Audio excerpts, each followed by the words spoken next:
அன்று வெள்ளிக்கிழமை இரவு நேரம் சரியாக 9:30 மணி.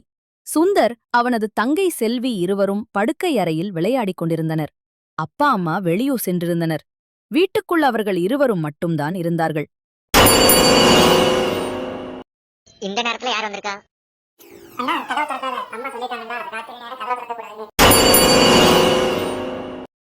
பயமா இருக்கு, நான் போய் ஜன்னல் வழியா எட்டி பார்க்க. சுந்தர் மெதுவாக சென்று ஜன்னல் வழியாக வெளியே பார்க்கிறான். யாருமே இல்லையே, கதவுக்கு முன்னாடி காலியா இருக்கு.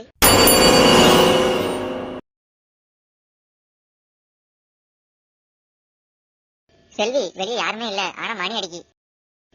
அம்மா போன் பண்ணாங்க. ஹலோ அம்மா. என்னடா சொல்லு, பயந்துட்டியா? வீட்ல எல்லாம் சரியா இருக்கா? அம்மா, ஒரு சத்தம் கேக்கு. திடீர்னு கதவு மணி அடிச்சுட்டே இருக்காங்க. ஐயோ, அது கதவு மணி இல்லடா, நான் உங்களுக்காக ஒரு பொம்மை வாங்கி வச்சிருக்கேன், அதுதான் சத்தம் போடுது. இப்ப நம்ம வீட்டுக்கு வந்துட்டோம், வெளியே வந்து பாருங்க. இதே மாதிரி நீங்க ஏதாவது பயந்து கமாண்ட் சொல்லிட்டு போங்க.